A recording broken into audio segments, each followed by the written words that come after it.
With respect to Denmark, Denmark is a tiny country with a tiny economy and a tiny military. They cannot defend Greenland. They cannot control the territory of Greenland. Under every understanding of law that has existed about territorial control for 500 years, to control a territory, you have to be able to defend a territory, improve a territory, inhabit a territory. Denmark has failed on every single one of these tests. This is my video update on this Saturday, midday, January the 17th, coming to you from Limassol, Cyprus. Let's talk about some news. And let's start things off with the situation around Iran. And Steve Witkoff, he was speaking at an IAC event, the Israeli-American Convention or Conference event.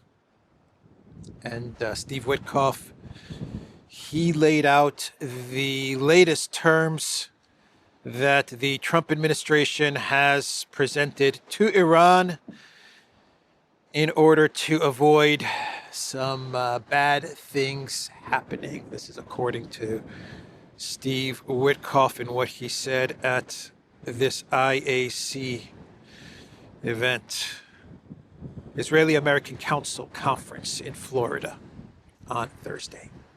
So here are the terms according to Steve Witkoff.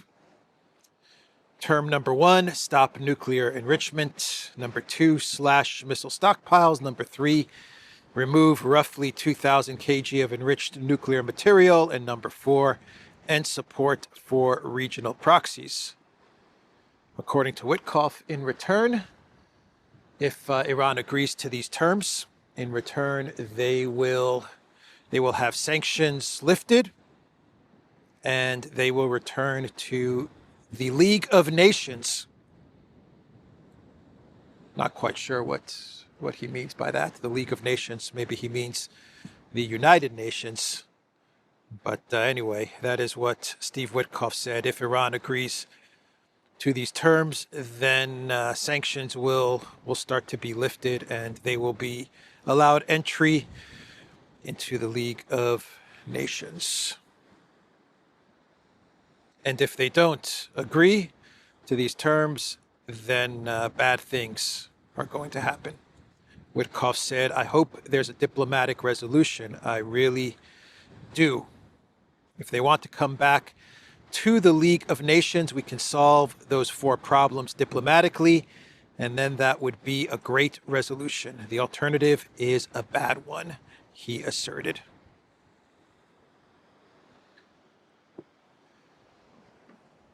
So the terms do not appear to be very different than the terms that Trump presented right before the 12-day war. But those are the 4 terms according to Steve Witkoff, of which Iran will not be able to accept those terms. And so eventually we will head towards some sort of confrontation. At least that's how I'm reading it. But Lindsey Graham,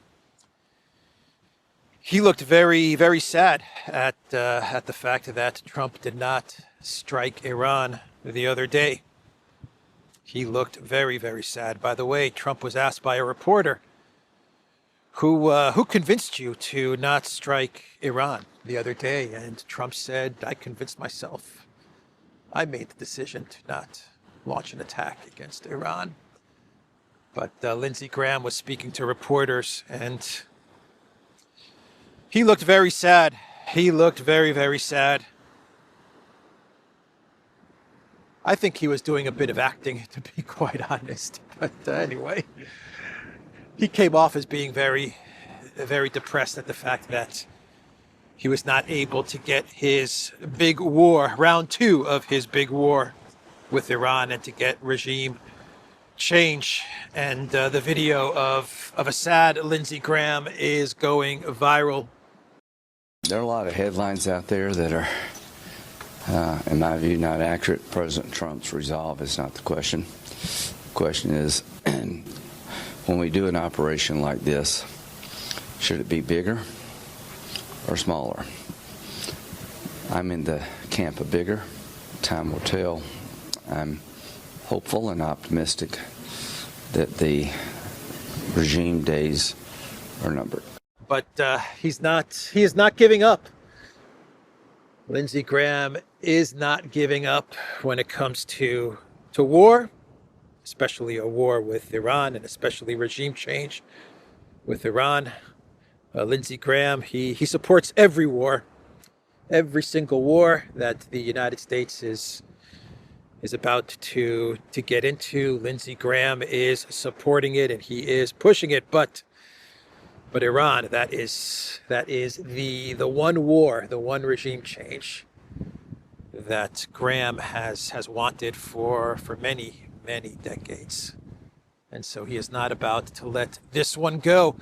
And so Graham posted on X that he is traveling to Israel, or he just landed in Israel, and he is going to speak with, I believe, with Netanyahu to see what happens next. A fairly long post on X. The final paragraph of Graham's post on X goes like this: "We cannot allow this historic moment to pass, and I agree with President Trump. The downfall of the Ayatollah and his regime would be on par with the fall of the Berlin Wall. Remember, President Trump is not Obama. I believe he is Reagan plus."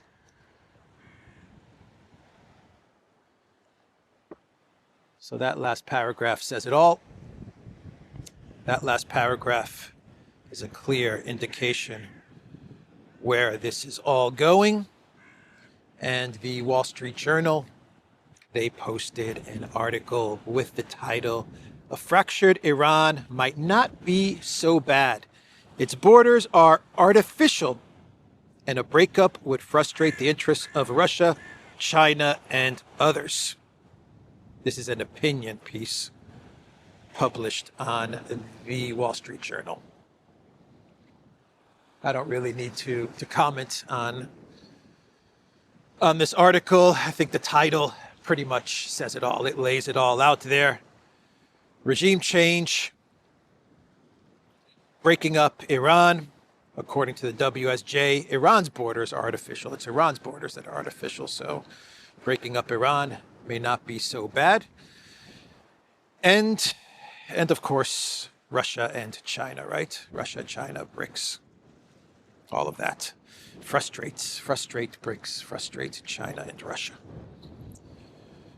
So Putin spoke to Pezeshkian the other day, and no doubt that Russia and China are talking with Iran, trying to help Iran. They're trying to help Iran, and Iran, they barely made it out of this regime change. It was touch and go, and it got dangerous for a while. But it looks like they avoided this regime change, but another one is coming. The Trump administration, the neocons, Lindsey Graham, they're not going to give up, and they're gonna look to find whatever weaknesses they can find.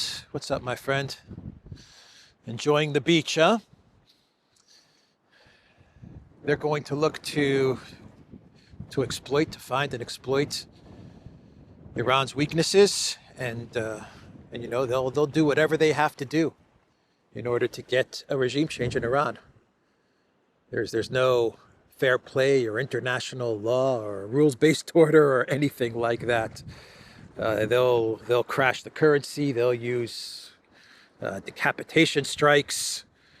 They'll fly in and kidnap the leader, whatever. They'll do whatever they need to do in order to get regime change. And so Russia and China, they're speaking to Iran and they're speaking to Pezeshkian.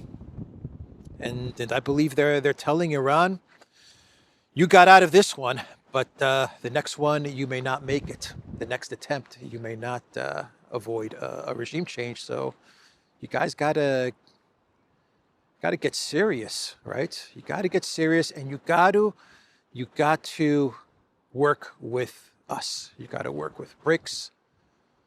You got to call on BRICS if you're in trouble. If Alexander made an excellent point on a video that we recorded a couple of days ago.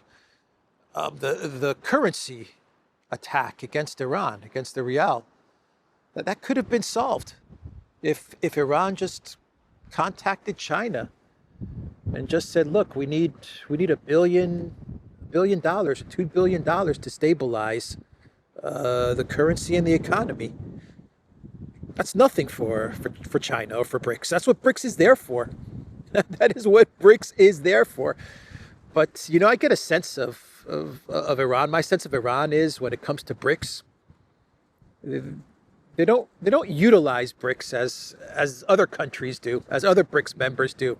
They don't seem to be taking advantage of what it means to be a BRICS member, what it means to have Russia, but not Russia, even more China, to have the deep pockets of China, to have the support of China. They don't seem to call on BRICS when they need to call on BRICS. I think that China and Russia are telling Pezeshkian and telling Iran, you don't have to fight off this regime change all by yourselves.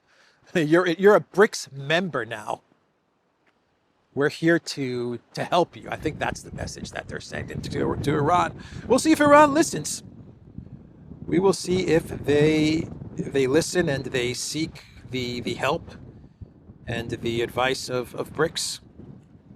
In the meantime, we are getting reports that the United States and NATO member states, someone is swimming today. I don't know if you guys can see, all the way down there. If you like, another person is swimming. If you like cold water, if you don't mind the cold water, it's a great time to swim. But we are getting reports that military hardware continues to be moved into the region. I've talked about the aircraft carrier group Lincoln that is on its way to the Middle East, and we are getting reports that the United States and NATO member states, the UK, etc., are also moving military hardware into the Middle East. So that's an update on Iran. Let's now move on to Gaza, the second phase of the Trump peace plan. And we have a Gaza board of peace is what Trump calls it. So the setup for Gaza, for Trump's peace plan, is that you have a board of directors, and he calls it the board of peace, of which Trump is going to be the chairman of the board. Of course, he's going to be the Chairman Trump. And then you're going to have a board of directors. And then you have a type of executive team. It's very much a corporate structure, this second phase of his Gaza plan. So you have the board, you have the chairman, you have the executives of the board, and I'm going to name you the people on the board. Trump announced the people on his board. And then you have this executive team, which is going to be on the ground, managing things, running things. A CEO, a COO, a CFO. This is the executive team, right? The executive management team, and it's structured like a corporation. That's pretty much how Trump is going about this. And the White House announced the members of his board of peace, and let me just read you directly from the White House. To operationalize the board of peace's vision, under the chairmanship of President Donald J. Trump, a founding executive board has been formed, composed of leaders with experience across diplomacy, development, infrastructure, and economic strategy. The appointed members are Secretary Marco Rubio, Steve Witkoff, Jared Kushner, Sir Tony Blair, Mark Rowan, Ajay Banga, and Robert Gabriel. Each executive board member will oversee a defined portfolio critical to Gaza's stabilization and long-term success, including but not limited to governance, capacity building, regional relationships, reconstruction, investment, attraction, large-scale funding, and capital mobilization. So, of course, the name that stands out and that is the most controversial is Sir Tony Blair, of course. Of course, that is the name that many people will be focusing on and will take issue with. Sir Tony Blair, a member of Trump's Gaza Board of Peace. So from Sir Tony Blair, we can now talk about former NATO CEO Jens Stoltenberg. Jens Stoltenberg gave an interview to Germany's Spiegel, and Stoltenberg, the former NATO CEO, said that it is time to talk to Russia as a neighboring country.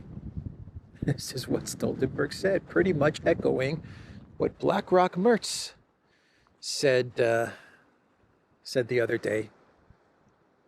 Russia is a neighbor, and it's time to talk to them like a neighbor.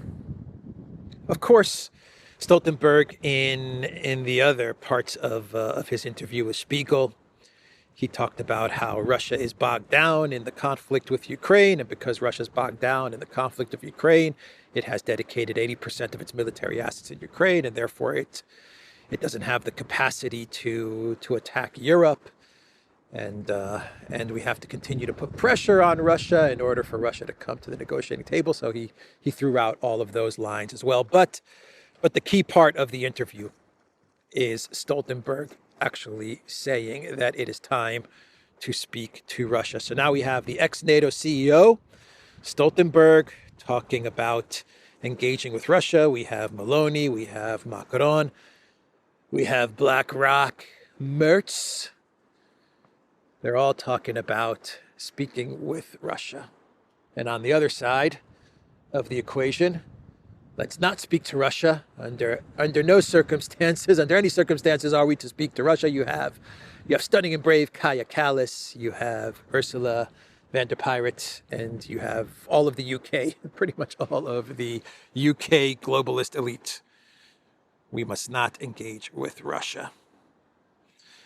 By the way, the European Union, they're cooking up a way to fast track Ukraine into the EU. Should there be a negotiation, a settlement, then the European Union is creating an EU light. They're creating a two-tier structure for the EU, and Ukraine's going to be the first member of the European Union, and they're going to enter through this EU light or EU lightweight membership, which means that they're part of the EU, but they'll have limited voting rights, and they won't be able to access EU funds and EU money and all of the programs, at least not in the beginning, and that'll be phased in as they go along, as they enter the EU lightweight membership and work their way up to becoming a full member.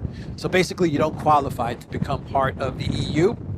You don't fulfill the financial requirements, the economic requirements, fiscal requirements to be part of the European Union. But because the EU is now a globalist project, we're just going to put you into this EU light. You won't have any voting rights. You won't have any access to money, at least not at the beginning. But the Brussels globalist bureaucrats, we're going to have full access to all of your resources, right? We're going to have full access into your country, but you're going to have no access into into the EU membership privileges, if you want to call it what the EU has to offer, a privilege, or like a prison. But anyway, that's going to be their game to fast track Ukraine into the EU light, and of course to enter this EU light program. You're not going to, most likely, I imagine, you're not going to need unanimous voting or anything like that. So you'll bypass Hungary and Slovakia and all of their efforts to block Ukraine from entering as a full member of the European Union. So you could bypass all of that as well. So that's Ursula's scheme. Let's now talk about Greenland. An update on what is happening with Greenland. U.S. President Trump, he has said that any countries that are trading with the United States and try to block the U.S.'s attempts to take Greenland, they will face tariffs. Tariffs.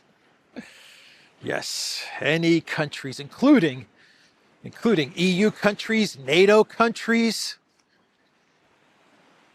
friendly U.S. allies, partners, and friends, if they try to prevent his administration from taking Greenland, then tariff for you. Tariff. No soup for you. Tariff for you. Yes, that is what Trump said. They will face tariffs. He also said that if the U.S. gets any kind of additional pushback from taking Greenland, especially from NATO, then the United States just might pull out of NATO. He also said that as well, a message to current NATO CEO Mark Rutte, and you know that Mark Rutte is not going to cross U.S. President Trump. He will never do that to Daddy. He will never betray Daddy. He will agree with Daddy. Notice that when it comes to Greenland, Rutte has been very, very, very quiet. He has not said anything. Pretty much, he may have issued one or two very, very toned down statements when it comes to Greenland. But for the most part, he has remained absolutely quiet. He yaps on about Ukraine. He can't stop talking about Ukraine and Putin and Lavrov. He can't shut up about that. But when it comes to Greenland, he's been quiet. Greenland? What's Greenland? What are you talking about? Daddy, what are they talking about with Greenland? I like it, Rutte. I like it a lot. Yeah, Rutte's not saying anything. So he's not going to go against Trump. There's no way that he's going to go against Trump. Impossible. Never going to happen. Rutte is going to fly to Denmark if he has to. I can already see it. He's going to fly to Denmark and he's going to sit down with Frederiksen. We'll probably call Ursula as well to attend the meeting. And he's going to sit them down. And Ursula's not going to cross Trump either.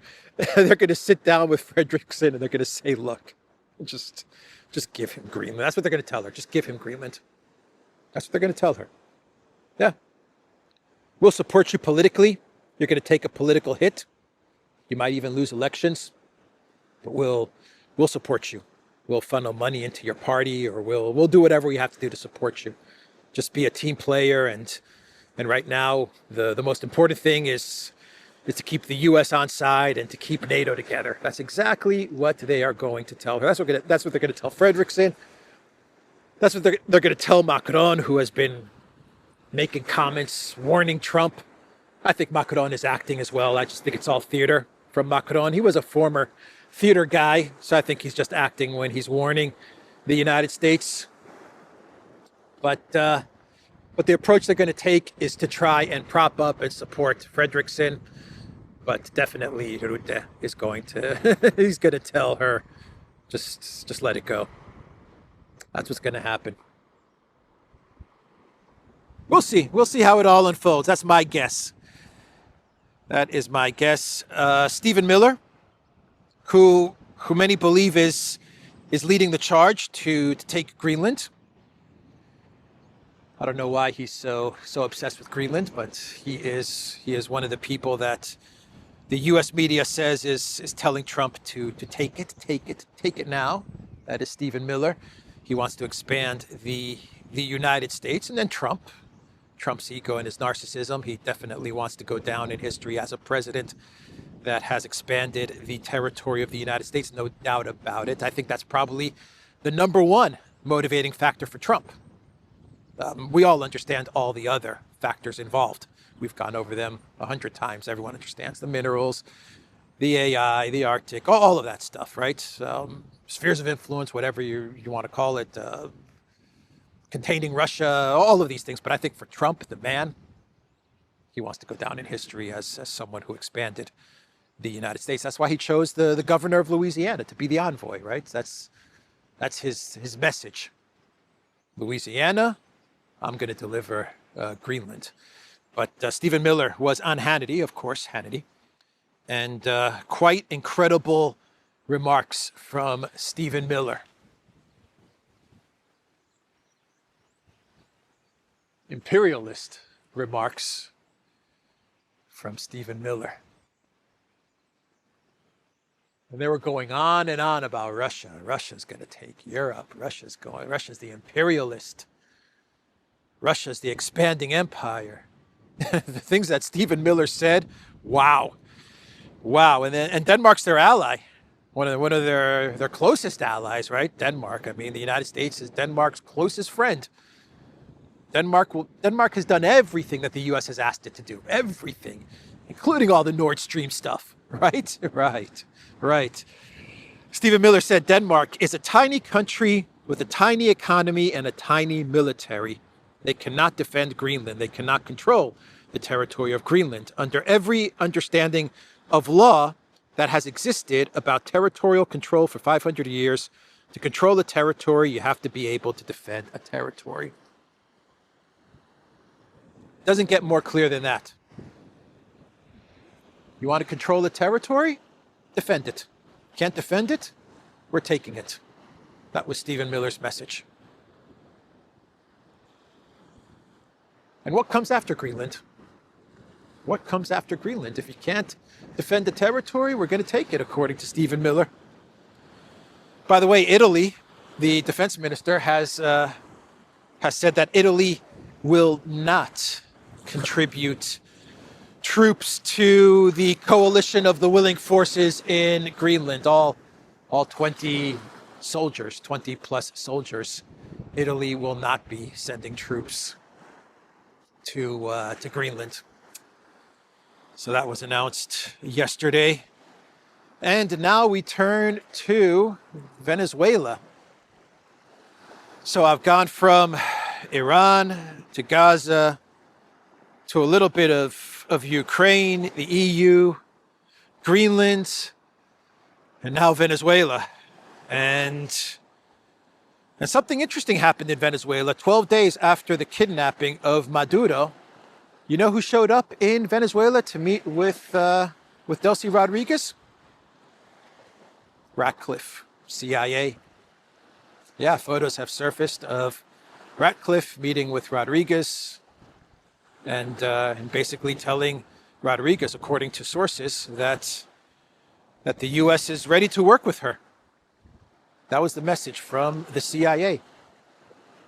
It looks like the Trump administration and the CIA, who obviously was involved in the kidnapping of Maduro. They flew to Caracas. Ratcliffe went to Caracas and delivered the message to Rodriguez that so far, at the moment, we're going to be sticking with you. Machado is not going to be happy about that, especially after giving the Nobel Peace Prize to U.S. President Trump. Did she give the money to Trump? No, she did not give the money. It's close to $1 million. It's $1 million, actually, I think. Or is it close to $1 million? I don't know the exact amount, but I think it's $1 million. But She gave him the award. I don't think she gave him the money, right? An unnamed U.S. official told media on Friday that Ratcliffe delivered a message that the United States looks forward to an improved working relationship and discussed intelligence cooperation, economic stability, and ending Venezuela's role as a safe haven for narco traffickers.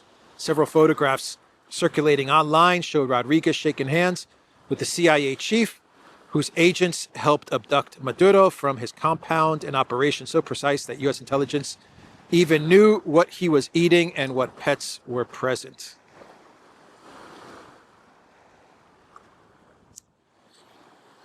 So Machado was speaking at the, I want to say the Heritage, what is it, the Heritage Foundation or the Heritage Club or whatever it's called. And she said that Deli Rodriguez is a communist.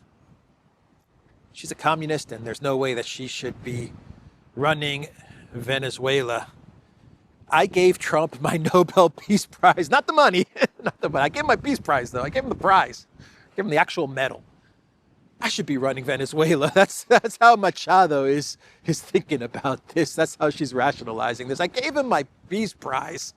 Are you telling me, Trump, after giving you my Nobel Peace Prize, not the money, but after giving you the Nobel Peace Prize, you're not going to give me Venezuela? I give you the prize, you give me Venezuela. That's how Machado saw this deal going down. Not the money, though. Not the money, just the medal. Not the money. Not the money. You already have enough money, Trump. Not the money. So she's upset now. She's upset that it looks like she's not going to get Venezuela after giving up her prize. Rodriguez is a communist, she said. She's the main ally and representation of the Russian regime, the Chinese, and the Iranians. But that's not the Venezuelan people, and that's not the armed forces as well. I am profoundly confident that we will have an orderly transition. This is a complex phase where right now some of the dirty work is being done by them. But the result of a stable transition will be a proud Venezuela who's going to be the best ally of the United States has ever had in the Americas. She's still looking at running Venezuela. She has not given up her hopes of running Venezuela. So her message is basically that for now, Deli Rodriguez is the person that is going to lead Venezuela. But over time, Machado is confident that she will be put in charge.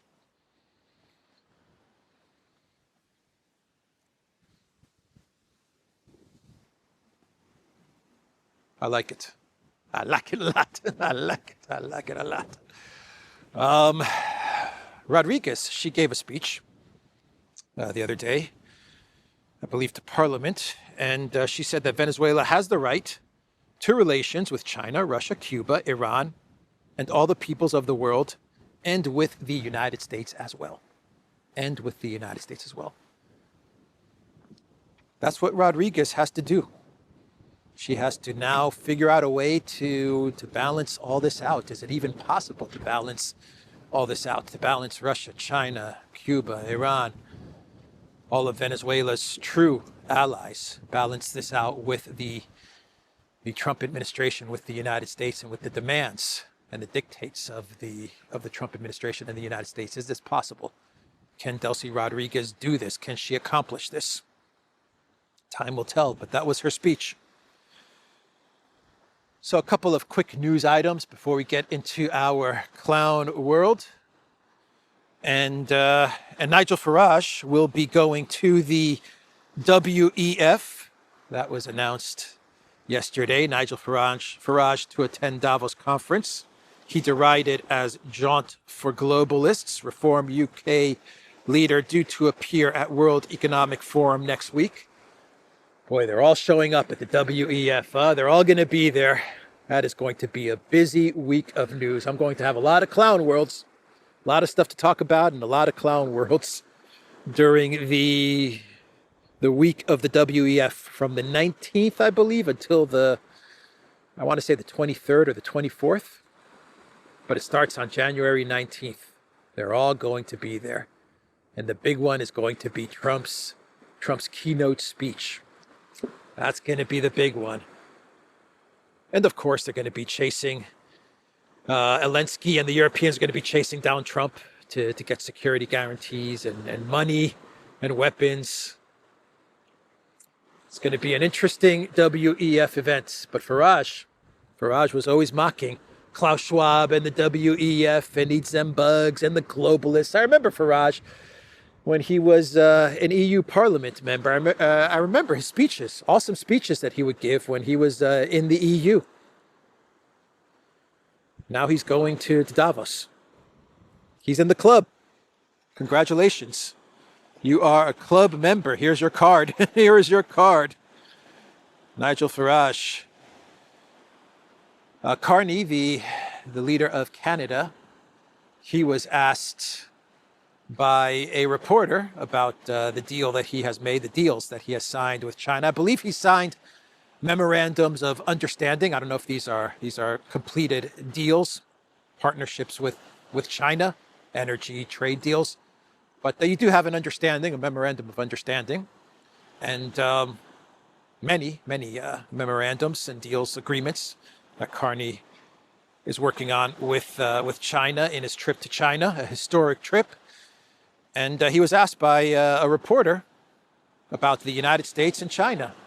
And Carney's point was that, look, of course, our relationship with the United States is the number one priority, the number one partnership.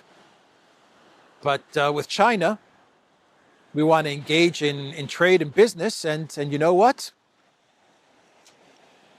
China is predictable. Yeah, he said China is predictable. And he's right about that. He is right about that. Because with Trump, you just don't know.